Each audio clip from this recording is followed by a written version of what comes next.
Thank you so much for inviting me. As Marietta explained, I'm not a paediatrician, so you can take my view as an adult doctor with whichever pinch of salt you wish. My contact details are on my first slide there. I hope you can see the slides. I'm assuming you can. My Twitter handle, my clinical website, and also a narrative that I wrote for my college, which is RCP London, about what it's like to be working as a doctor and navigating what I called, I think, parenthood and other things. So I did manage to somehow have twins as well, which was a shock to everybody, including the sonographer, because it was her first independent scan. So there were tears from everybody. So yeah, that's me. And I suppose that's one aspect of me, but I just wanted to talk about totality, really. So who am I? So I've got a load of titles. I'm actually not a DME anymore, Mariette. I'm sorry, my bio is often out of date, which is why my talk is called Confessions of a Portfolio Addict, because I keep changing job, as Jonathan will agree. So I've been lots of things. So currently I'm working in the national team at Health Education England. And interesting, I just heard the end of Bob's talk there. It's not, although the report was written by the chair of HEE about wellbeing, it was actually commissioned by NHS England and employers. So it's actually NHS employers who are supposed to make sure there's a wellbeing guardian in every trust. But his comments were absolutely true, that basically boards don't care unless NHS England come and shout at them. So I would agree with that. I also work at my college, so I'm a Lineker Fellow, which is kind of an educational role. I look after the college tutors, of which there are 300, so that's a lot of fun. And I'm something called a trustee counsellor. So first I stood for election, which I only did because the person who proposed me for fellowship said, I'll only propose you for fellowship if you run for council, because there aren't any women on council. So surprisingly was elected. And then since then I've become a trustee counsellor, which is a whole nother level of strange complexity around whether you should sell books and other things that gets us into the newspapers. And I chair NACT, as Marietta explained, which used to stand for the National Association of Clinical Tutors, and now it's just called NACT because no one really knows what a clinical tutor is. It's actually what DMEs used to be, and we're probably going to change our name at some point, because otherwise I spend more time explaining what NACT means than actually what the point of the organisation is, which is to provide support to DMEs, which we do pretty well in a quite ground level way, I think. And I also sit in the RSM with a patient safety hat on, doing education there. But that's all great, but actually, and that's a lot of words, but I'm lots of other things as well, as you all are. So I think there's something about recognising that anyone who has lots of jobs also has lots of other jobs outside of work, and that is equally important and ultimately probably more valuable. Discuss. So the first thing I'd like to say is life often has a vision and a plan, but reality is very different. And I love this slide. I went to a really good course at Harvard Macy Institute in Boston before the pandemic, and this was one of the slides we were shown, and it really resonated because I'm a planner. I love thinking ahead, and I've got a notebook and I've got a schedule, etc. But actually reality is much more like the below, and we all have peaks and troughs in our life, but we often don't talk about them. We're not honest about the jobs we didn't get, the exams we failed, the people we didn't get on with, the challenges that we faced, and also importantly how we overcame them, because actually we all come out of these dips again, and they can, represent external stressors or internal ones, but we don't talk about them. And I think one of the things as I've got older, I've realised that if you're honest about those things, then it does actually allow other people to understand the vulnerability that comes with just being a human being, and we need to recognise that in ourselves, communicate it to others. And I think the trainees that I work with seem to value those conversations, and it allows them to open up about their own challenges also.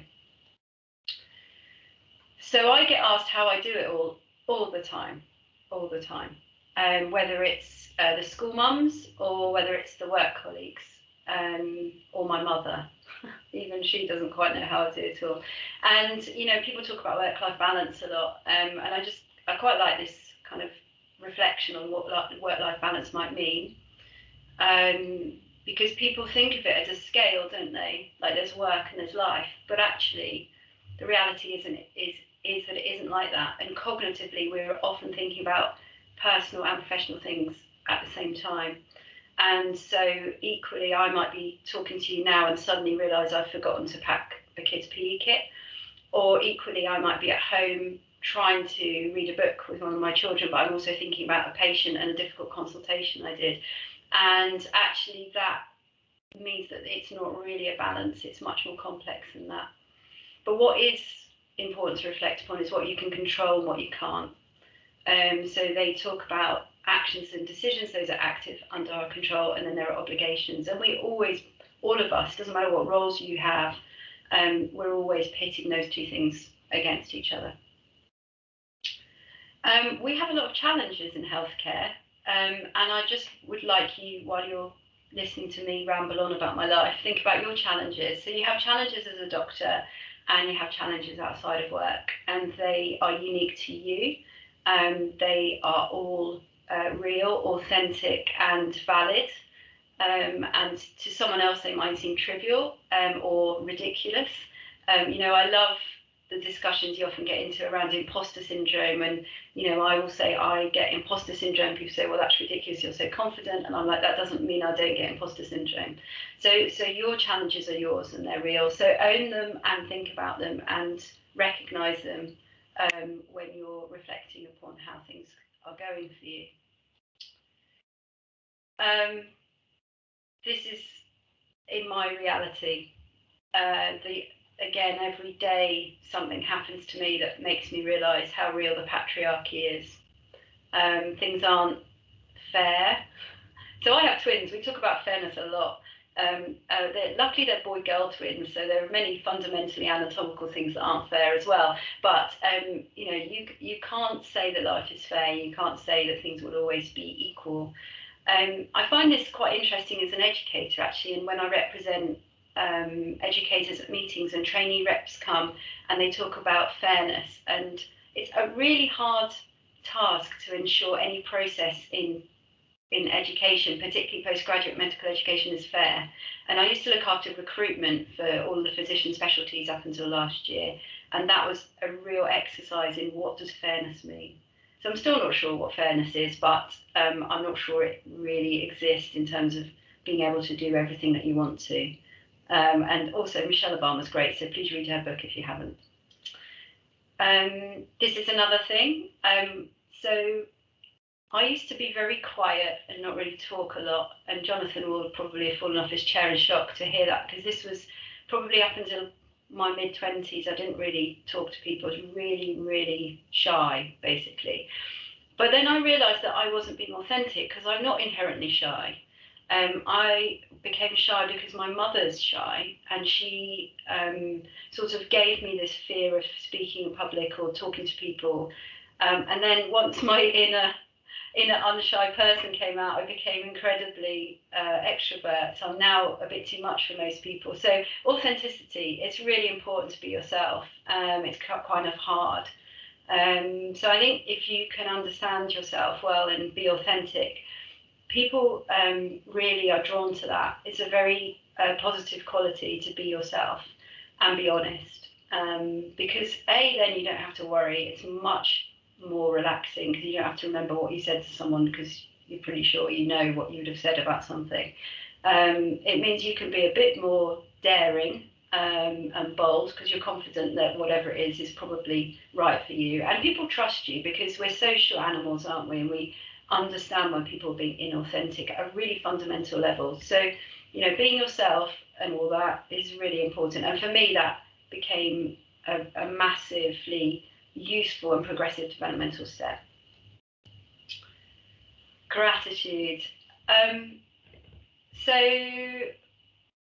we're wired in survival instincts to be negative, aren't we? To see bad stuff so that we avoid it, and to get better so we don't get eaten by a dinosaur or whatever. But actually we need to focus a little more on the good stuff. So I learned gratitude from my dad. He was ridiculously optimistic about everything. If his arm had fallen off, he'd say, well, it's okay, I've still got another one, it's fine. His arm didn't fall off, but that was him. And, you know, people like that are infectious. My mother's not like that, so that's fair. You know, it can be, again, a little much, but for me, it really did resonate because he is a happy guy, a content person, and I think it's useful to acknowledge that aspect of your personality, even if it's not your natural one, and be more explicit about it. So I love this concept of gratitude journaling. I don't do it because I get really bored writing things down, but I think a lot about what I'm thankful for. And I do think that is a useful thing one can do for one's well-being that takes no resource, really no time, and can have some quite profound benefits in terms of how one thinks about things. So for me, that's been a really useful learning point. Forgiveness. Gosh, isn't it hard sometimes to forgive even yourself? We do beat ourselves up. We get into conflict all the time. And some of you might have seen the talk that's given around people shouting at each other in emergency rooms and how civility can save lives. And some of that is about forgiveness, isn't it? That when someone's short with you or a bit rude, that then you can kind of internally forgive them even if they never apologise. It's a useful process to go through. I mean, conflict's an interesting concept. Again, I went to a talk around how conflict can be really healthy, provided it's done in a way that one's clear what the conflict's about and try and work through it. So that concept of resolving conflict, you can't resolve buried conflict, so angst with people is never helpful. And I do find that useful to think about. And in order to address conflict, as well as actually airing it, forgiving people for slights which may not have even been noticed by the person that did it, or something really big, I think it's really important. But hard, but I think necessary. And yeah, forgiving myself. I mean, I make mistakes all the time. I drop balls all the time, metaphorically speaking, and I'm much better about forgiving myself these days. Stress. Stress is, make peace with stress. I love that. That's what my daughter's in love with, the concept of oxymorons at the moment. So perhaps making peace with stress is an oxymoron, I'm not sure. But stress is your friend up to a point, isn't it? And then it really isn't. And lots of you will know much more about human factors than me and know that that's, a performance arousal issue. And I thrive on enough stress, absolutely. And my level of stress may be inconceivable to other people because I really love having lots of things going on. But there is a point at which one crosses that line, and I know when that happens because I get insomnia and start worrying about things at 3 o'clock in the morning. So learning to understand how much stress is the right amount and managing that. Again, that's a lifelong thing, isn't it?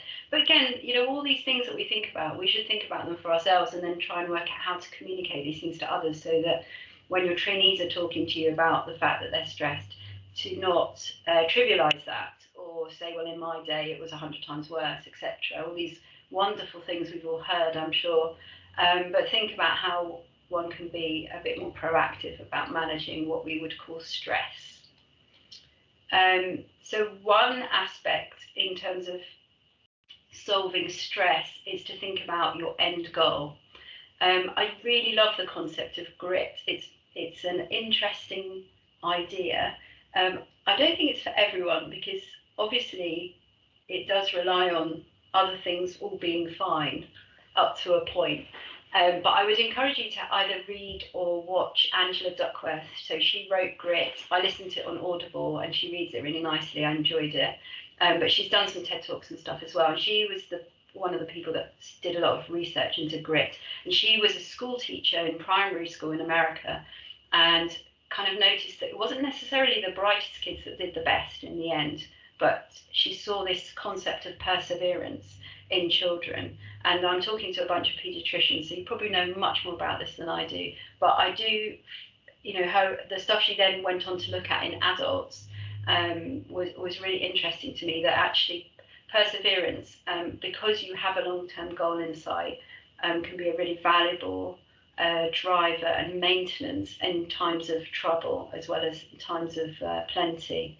So I think if you know what your future should hold and you'd like it to be there, then that gets you through those humps and bumps that I showed you on my slide at the beginning of my talk. I mean, talking is really therapeutic, isn't it? I mean, clearly you've probably noticed I like talking a lot, to myself, to anyone, but listening, isn't that important? It's important to be listened to, of course, but actually listening to others is also really rewarding. And thinking about, like, active listening, and Michael West wrote a lot, didn't he, about listening with empathy. So there's lots of stuff about that in his compassionate leadership work, that if you listen, you learn so much, but also by being listened to, people do better as well. So there's some happiness in that truly balanced conversation. And it does bring to mind the I'm fine problem, as we like to think about it. So, you know, the how are you, I'm fine, and then you need to say, yeah, but how are you really? Because we all say I'm fine or I'm okay, thanks. Like, thanks for realising I'm here. But actually a little bit more depth sometimes is incredibly important. So again, having time to listen it can feel like a luxury at the moment, can't it? But I would always encourage you to take some time to truly listen to people. And hopefully then they will also listen to you. At least that's my hope. With my youngest children, I'm not entirely sure, but we'll you know, it's a work in progress. This is another lovely concept I learned at Harvard Macy, and it comes from Jim West's work about leadership in healthcare sectors, and he has a load of concepts in there. He's clearly quite a visual guy, so he talks about a load of other things, but the passengers on the bus is all about who's in your team. And he illustrates this with the fact that when you take on a new job or you join a team or a role, particularly in a leadership role, you have a load of people on your bus.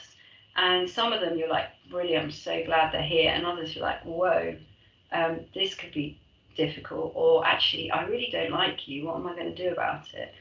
And his he extends this idea to say that actually buses will stop and people will get on and off.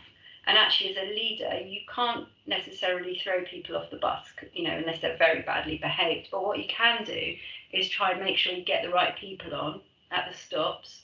So in terms of recruiting the right people and for the right reasons. And also, if people are unhappy in your team, that's not good for them or your team or you as a leader. So actually, some honest conversations and some listening can either transform that person's outlook, or they need to think about, and that may mean that they will end up leaving and getting off the bus. And maybe that's the right thing, because maybe then the team will work better. And I'm always mindful of that when I work with different teams, which I do. As you can see, not only do I work with lots of teams at once, I also keep changing teams. So it's been a really useful concept for me, actually, in terms of, you know, just taking a step back and thinking about why I'm worried about a certain mix in a team and how can I best help that and facilitate that. And it does come down in the end to conversations with people and thinking a bit about why things aren't working with them. So values, this is, I mean, again, many of you may have been on courses and been asked to think about your values, and you have to pick words from a list like this, and you've got to pick your top 6 and your 3, and then you've got to get to a 1. And I think, you know, thinking about your values is really important, and trying to prioritize them, because you have so many pulls on your time. It doesn't matter what you do for a living and what your circumstances are outside of work, you always have lots of pulls on your time. And you want to do the best that you can, but you need to feel personally valued and happy in that. And this type of exercise can be really important to help you and the people you work with to understand what values you've got. Do you share values? You know, have you got commonality there? What matters to you? You know, I'm the kind of person where I like to have a lot of fun at work, so sometimes serious people find that quite tricky, and I have to think about that. And you know, ultimately, in a choice of your team, when you get to dictate who you work with, it's important to consider all of these things, and I think also make your values explicit. And again, that goes back all the way to authenticity, and therefore being confident in yourself and being able to be honest with people about that. Yes, I'll go back to imposter syndrome, because we all have it, I think. I'm always worried about people who say they never get imposter syndrome. I think either they haven't gone out of their comfort zone very much, or maybe they're a different breed of human. Because I mean, again, it's a social construct, isn't it? It's about the threat of being chucked out of your tribe or whatever. So I think own your imposter syndrome and just recognise the fact that, you know, like today, I was asked to do this talk. Thank you, Jonathan. I hope you're enjoying it. But, you know, if you're not, I'm really sorry. I'd love some feedback. But that doesn't mean that the things that I'm saying aren't valid. So reflecting upon, you know, why am I here and I'm not worthy, those kind of thoughts that go through your brain, and allowing them to pass through, I think, you know, it's an important process, and it's a really useful developmental tool for reflection. Like, why am I feeling imposter syndrome? And that can be quite an interesting exercise, I think. So yeah, mind and body. I hope none of you feel like this. Sometimes I feel like this. Even my mind isn't working very well on my body, or, you know, sometimes they're just dislocated. But the two go together, and, you know, mental health, well-being and physical health are all really important, aren't they? And we increasingly recognise that well-being is not just a trite phrase that we trot out and we all get our yoga mats out, but actually it's much more important. It's the act of being well. And there is a lot within that very simple word. You know, I've talked about stress, I've talked about the value of productive work, contribution. That's such an important concept, isn't it? Most of us in healthcare are here to make a contribution. Otherwise, we'd go off and live in a cave somewhere. Or like my sister-in-law has gone to live off-grid in a wood somewhere. So, you know, that I suppose she's contributing by not adding to the carbon footprint, but you know, for me, that's anathema to me. I want to contribute to my community and the people around me. So within all of that, one has to consider how that can also cause stress. And perhaps as healthcare professionals, when we feel that we're not meeting other people's needs or our own needs, that can really give rise to a lot of difficulty in maintaining a state of well-being. So you have to look after yourself. So there's a lot about appreciation of yourself, but also that is not just, oh, I like myself as a person, but also how do I take care of myself, and am I doing all these things? You know, I don't necessarily always sleep well, and I have to manage that. I don't always eat well because I really love junk food, so I have to be very mindful of that. And exercise for me is sometimes great, and other times I totally fall off the concept of regular exercise and have to haul myself back on again. So all of these things are important. And, you know, my husband often says to me that I'm working too much and perhaps I need to work less. And I do listen to him about at least that one thing, because I think he is quite a good barometer of understanding when I need to stop working too hard. So rely on others and yourself, and it's a never-ending task, I think. And we just have to be conscious of our many brains.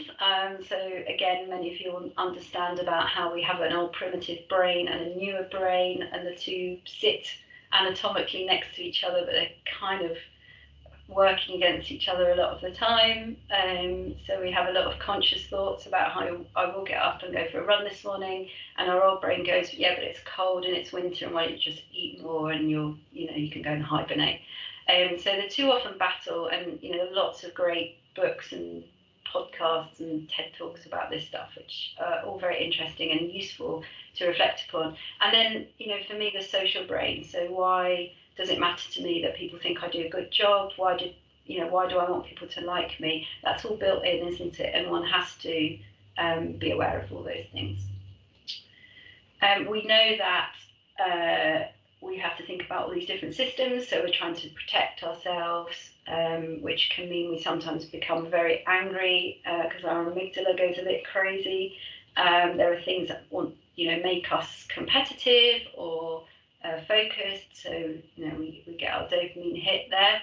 And then the soothing of safety and protection. And the three, I mean, come on, they are so different, aren't they? They're constantly kind of interplaying all the time, and it's very complicated being a human being, I think. We often use autopilot, don't we? And I think that is also important. We do a lot of everyday tasks all the time, and sometimes, in fact, I always know when I've answered someone in my family or my close work team on autopilot, because then I sit there, my conscious brain goes, why did you just say that? And I literally speak without any conscious involvement a lot of the time. Really not very helpful. And we know, of course, the impact that autopilot can have on patient safety as well, which obviously is a really important focus for us. So I guess the opposite or the counterpoint of that is mindfulness, which again is one of those things that people practice. So some of you might be practitioners of mindfulness. Some other people find it quite tricky. So there's definitely evidence that mindfulness can make people feel more anxious. So for me, it's just the opposite of autopilot, and I really do struggle with mindfulness practice, but I also recognise when I do it that I get huge benefit from it too. Lots of reasons why it's important. I think for me, it's about, I like this pictorial one on the right about our senses and just being aware for a brief moment about things. And I love when we have guided mindfulness practice. That can be very helpful. I find it very hard to do on my own. I was thinking about my to-do list, which is probably the point, and I should probably do it more often. So yeah, let's cover the basics first. I always think, I go back when I'm feeling a bit out of kilter, I think about that and I think, okay, I didn't sleep well, what am I going to do about it? I've got to sort out the food, I've got to sort out my peace of mind, and I always know that exercise will help. And I should be thankful that I have the physical health to be able to exercise in a way that allows that to benefit my overall health. I think that's probably true of all of these things, isn't it? If one values the ability to do it, then that kind of pushes us the step to actually fulfilling this as a way of looking after ourselves. That is the end of my talk about my portfolio life. I leave you with my two favourite recent pictures from Twitter, my favourite go-to social media platform. So for me, being kind, being brave and being myself are my maxims, so that really resonated with me. And I love this one recently because, as I mentioned, I like people to like me, but I also recognise that I should stop trying to be liked by everybody, because I don't even like everybody. But I hope you like my talk, and I'm very happy to take any questions, reflections or comments. Thank you. Thank you so much, Jo. This was amazing.